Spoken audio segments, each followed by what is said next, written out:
इक तुही निरंकार। साध दी संगत कर लै बंदे, चेहरे नूपुर नूर करे। सत संगत जी प्यार नाल कहना धन निरंकार जी। तो कैसे ये जो अभी हमने अवतार बानी का ये जो शब्द अभी सुना भी, जिस पे अभी और भी विचार होंगे, तो ये पंक्ति में कि ये अगर सात संगत की महिमा के ऊपर है कि कैसे अगर ये सात संगत में अगर हम आते हैं तो हमारे चेहरे पे ये जो नूर है, सिर्फ अगर हम उदाहरण ये देखें कि काफ़ी बार हमें कोई ऐसे सज्जन मिल जाते हैं कि उनका हमें चेहरा देखकर ही, चाहे उनसे बात भी ना की हो, तो भी ऐसे लगता है कि इनका अंदर कुछ अलग है और उनका चेहरा जो इतना ऐसे नूर उसमें से निकल रहा होता है।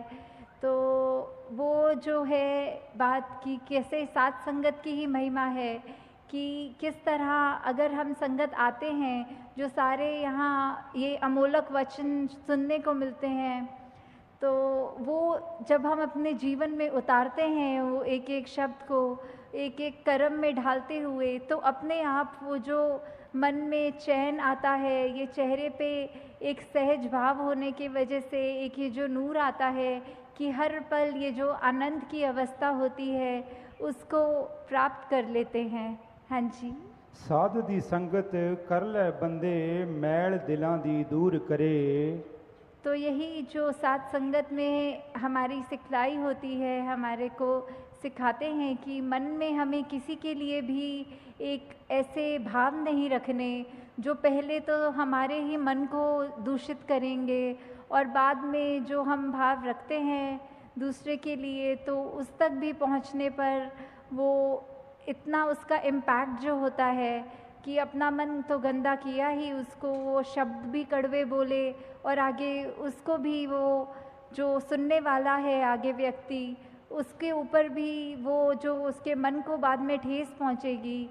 तो हम जितना संगत में आएंगे ये हम इन कमियों से दूर उतना रहेंगे। हाँ जी। साध दी संगत कर लै बंदे, दुख दलिदर होवन दूर। ये ज़िंदगी में ये जब अब तक हमारा जीवन है, ये उतराई चढ़ाई तो आती ही रहनी है, तो फिर ऐसा क्यों कहा जा रहा है कि दुख दूर होगा?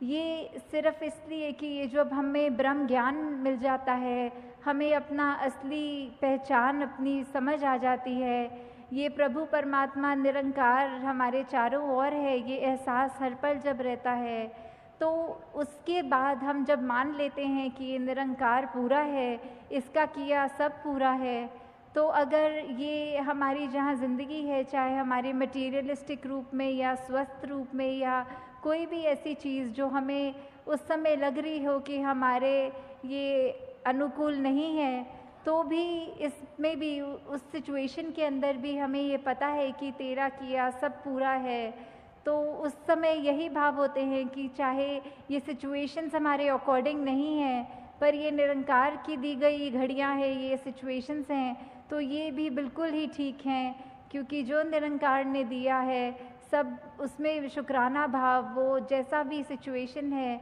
वो हमारे लिए उस समय वो बिल्कुल बहुत अच्छी सिचुएशन है। हाँ जी। साध दी संगत कर लै बंदे, जांदा रहेगा मान गरूर। तो संगत में हम जितना आते हैं हम अपने विकारों के ऊपर काम कर सकते हैं। वो बातें ये एक तरह से जो मोती हैं इस इतने बड़े तालाब में, वो उसको चुन चुन के जिसमें एक एक मोती की वैल्यू इतनी आ रही है, तो मन से हमारे जो भी खामियां हैं वो सब दूर हो जाती हैं, और सिर्फ ये अच्छे भाव ही जो ये सब संत महात्माओं के साथ जो आप सब ब्रह्म ज्ञानी यहाँ बैठे हैं, तो किस तरह वही भाव हैं जो ज़िंदगी को तब्दील कर सकते हैं, जहाँ मन में हमेशा प्यार और ऐसी अच्छी भावनाएं होनी चाहिए और बिल्कुल भी ये गुरूर और उस तरह की खामियां नहीं होनी चाहिए। तो ये सब हमें फिर सत्संग की इम्पोर्टेंस के ऊपर ही दर्शाते हुए कि ये सब भी फ़ायदे हमारे तब तक जीवन में हैं जब तक हम सच्चे मन से सत्संग आके सत्संग को सत्संग की तरह करके, सिर्फ वो ना समझ कर कि आए हैं और इतने से इतने बजे तक का अनाउंसमेंट है सत्संग का, तो आए बैठे सुने चले गए, पर वो सब हमें अपनी लाइफ में इम्प्लीमेंट करना है। जब तक सुनकर उनको कर्मों में नहीं ढालेंगे, अपनी सोच को नहीं बदलेंगे, तब तक वो शब्द सिर्फ शब्द तक ही रह जाएंगे। हाँ जी। साध दी संगत कर लै बंदे अण डिठा रब पाएगा।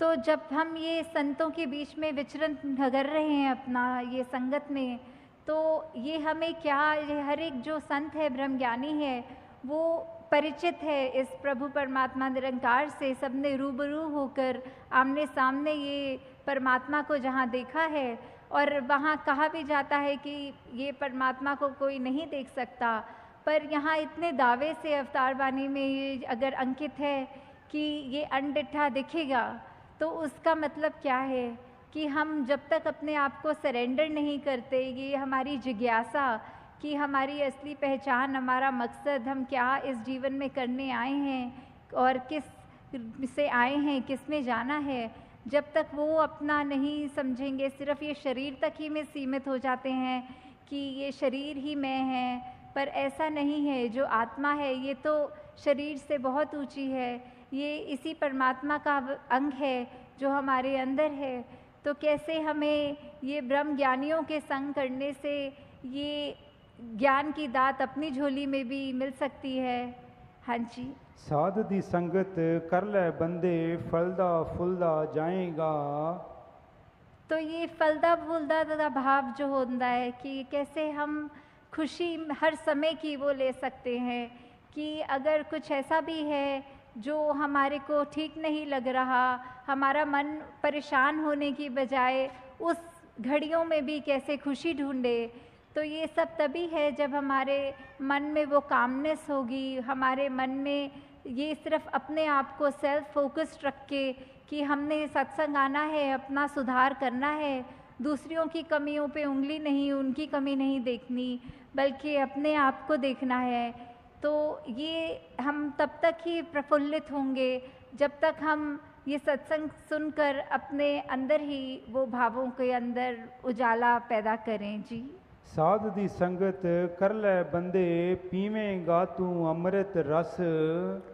तो सत्संग में हर कोई बोल जो भी बोला जाता है वो अमृत के समान होता है कि कैसे ये जो अमृत है इतनी कीमती, ये ऐसा वो उसको सिग्निफिकेंस तो अमृत का हमेशा एक होली वाटर जल की तरह लिया जाता है, पर संतों के वचन इतने कीमती हैं कि उनकी वैल्यू भी उसी के समान की है कि अगर जैसे बोला जाता है कि अमृत ले लिया तो हमेशा के लिए अमर हो गए, तो वैसे ही संतों के वचनों को अगर हमने अपने मन से सुना, सिर्फ कानों से नहीं, तो ये मन हमेशा एक खुश रहेगा, हमारी अंदर आत्मा वो अमृत रूप का ये रस लेकर हमेशा के लिए ही कायम दायम रहेगी। जी। साध दी संगत कर लै बंदे हो जान पंजे तेरे वस।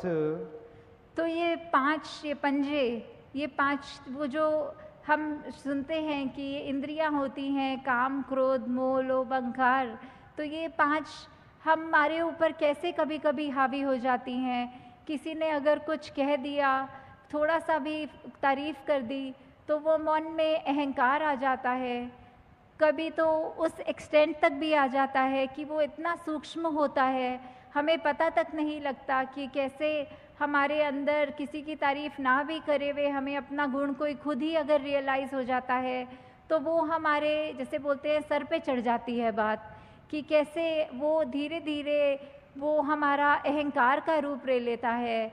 वैसे ही अगर किसी ने कुछ अगर बोल दिया जो हमें पसंद नहीं आई बात, तो हमारा मन कैसे क्रोधित हो जाता है। ऐसे ही ये बाकी भी जो जिक्र हुआ पांचों का, तो कैसे हमारे मन में ये अगर हम पर हावी हो रही हैं, तो हमारा बिल्कुल उसमें क्या योगदान, ये जो हमारे अंदर चेतना है हम उसको कितनी इस्तेमाल कर रहे हैं। जैसे उदाहरण के तौर पे अगर कोई बोलते हैं कि जंगली घोड़ा जो बेलगाम है वो इधर उधर भाग रहा है, पर जब उसमें लगाम लगाकर एक एडजस्ट किया जाता है अपने हाथों से, घोड़सवार उस पर चढ़कर फिर वो किसी भी डायरेक्शन में उस घोड़े को ले जा सकता है। तो वैसे ही हमने अंदर ये चाहे कितने इमोशंस हैं ये हम फील करते हैं, पर हमने इन इमोशंस के वश में नहीं होना, इन इमोशंस को अपने कंट्रोल में रखना है। तो दातार कृपा करे सभी पर कि चाहे ये जो भी तन मन धन सब परमात्मा का ही है और वो उसी काम आए, दूसरी नेगेटिव काम किसी ना आए। तो इन्हीं शब्दों से दासी आप सबसे आज्ञा लेगी। साथ संगत जी प्यार से कहना धन्यवाद जी। तेरी ओट सहारा तेरा तन मन घोल घुआ कहे अवतार तेरे दाता दिन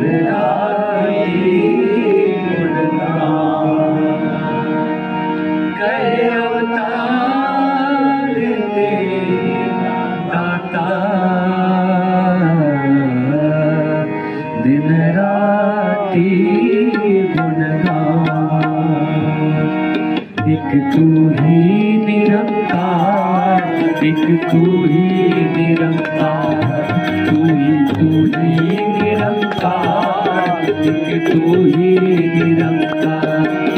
मैं सदा भुलनहार, मैं सदा भुलनहार, तू है दाता बख्शनहार, तू है दाता बख्शनहार।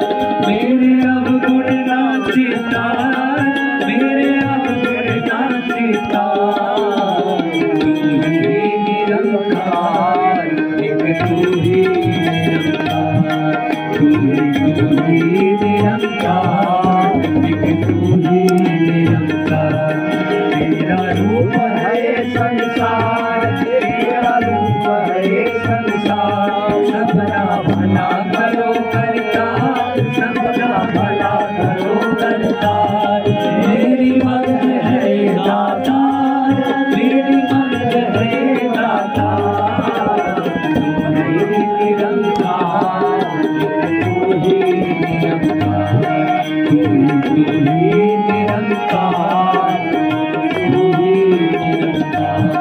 मेरा डोले नाथ बार मेरा डोले नाथ बार, बख्शो श्रद्धा भक्ति प्यार, बख्शो श्रद्धा भक्ति प्यार। कराम संताना सत्कार, कराम संताना सत्कार, तू ही निरंकार, तू ही निरंकार, तू ही निरंकार, तू ही निरंकार, तू ही निरंकार, तू ही निरंकार।